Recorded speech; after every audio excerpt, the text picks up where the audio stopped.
Hi friends, Father Kerry here, and this is another Holy Spirit moment, this one exploring a curious account of the boyhood of Jesus and what that account has to say to you and me today. You probably have all heard this story about the boy Jesus. He is playing in wet clay one day, and he begins to fashion clay sparrows. And at one point, he breathes upon them, and the clay sparrows become live, and they fly away. It is a gorgeous, beautiful story. What you may not know, however, is that that story is the opening of a so-called Infancy Gospel, which portrays Jesus primarily not as this charming little lad who creates real sparrows out of clay statues, but as a punk, a bully, a most unpleasant youngster. I'm talking about the Infancy Gospel of Thomas the Israelite, which was probably composed about the middle of the 2nd century. Between the 2nd and the 9th centuries, about a dozen so-called infancy gospels were written. These are non-canonical accounts of the boyhood, of the childhood of Jesus. They were incredibly popular. And you can understand why, can't you? Almost nothing is said about Jesus' boyhood in the 4 canonical gospels, Matthew, Mark, Luke, and John. People wanted to know stuff about Jesus as a young person. And so imaginative authors began to put together stories to satisfy that longing.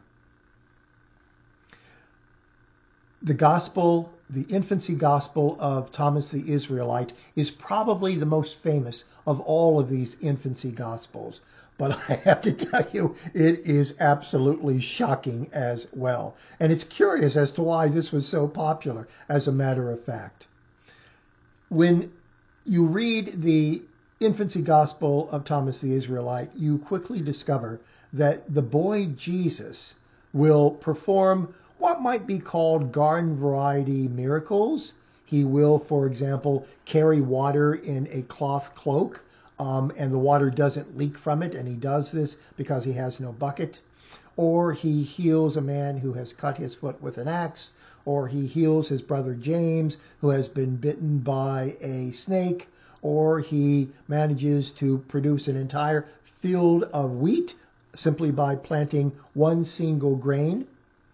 But there are other signs or acts or miracles that cast him in a quite different light. A boy comes along and disturbs the water from which Jesus molded the sparrows out of clay. And Jesus is so incensed by that he immediately withers, as the text tells us, the boy. He turns him into an old man, into a mummy-like creature. Or another kid comes by and accidentally bumps Jesus, and Jesus, enraged, kills the kid. When the kid's parents come to complain to Joseph and Mary, Jesus, piqued by their interference, blinds them.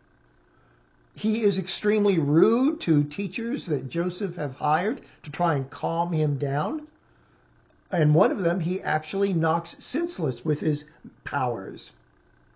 He is a kid who appears to be, in the Infancy Gospel of Thomas the Israelite, the terror of the neighborhood. Everybody is frightened of him. Everybody wants to steer clear of him, and certainly wants to keep their kids out of his reach, because they recognize that he simply has no impulse control. That whenever this kid gets angry, these godlike powers will explode.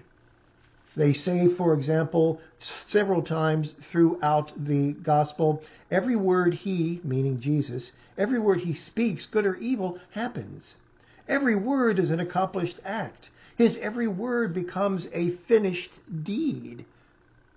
Things get so bad that even at one point in the gospel, we read that Joseph tells Mary, don't let this kid out of the house anymore, because every time we do, somebody winds up dead. And even when Jesus isn't killing people or blinding people or withering people, he's strutting his stuff and claiming total innocence over everything. For example, a kid named Zenon happens to fall from a roof and dies, and people immediately assume that this punk Jesus pushed him. And so Jesus brings Zenon back to life. That seems to be good, yes, but he doesn't do it in order to benefit Zenon. He does it in order to exonerate himself, because he insists that Zenon then testify that it wasn't Jesus who pushed him out off of the roof. So the portrait of Jesus that we get in the Infancy Gospel of Thomas the Israelite is very unpleasant, and it seems to shockingly defy everything that you and I know about the Lord. Why? How is this written? What was the point? Well, some scholars argue that this is really just kind of a hodgepodge of folk tales that is heavily influenced by superstition and magic. Others argue that, in point of fact, this might be an expurgated piece from the earlier Gospel of Thomas. Other people argue that this is perfectly orthodox, that we ought not to be too shocked about this, because after all, Jesus curses the fig tree in the canonical Gospels and the fig tree dies, or Jesus blasts Jerusalem with a number of woes. Still, other people argue that this is an account that must have been written by an enemy of Christianity, because it does portray Jesus in such an unpleasant, uncomplimentary light. And finally, some people argue that this is part of a pagan genre of the boyhoods of heroes. Those heroes will display in boyhood the powers that they will later display as adults. In all honesty, I have no opinion as to the purpose of this particular gospel when it was originally written. And I'm not very concerned with that, to be honest with you, because I read this curious document as a mirror that is held up to me and you. It offers us an opportunity to ask ourselves an important question. How would we use power if we had it? The Infancy Gospel of Thomas the Israelite reminds me of a story from Plato's dialogue, The Republic. You may also be familiar with this. It comes in the second book of the Republic. It goes like this. A shepherd stumbles across an abandoned and forgotten tomb of a king, and in the tomb he finds a ring, and he kind of absent-mindedly takes the ring and puts it on his finger, only to discover that it's a magical ring. It makes him invisible, makes any wearer invisible. In that sense, it reminds us of Gollum's ring in the Tolkien story, yes? Now, the question before us is, what will the shepherd do now that he has this incredible power of invisibility? Will he use it for good, or will he use it for ill? He winds up using it for ill, by the way. But Plato's question to us is, if you had a ring of invisibility, how would you use it?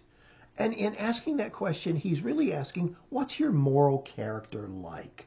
Do you have a conscience that would prevent you, even if you could, from doing evil to others in order to augment your own position?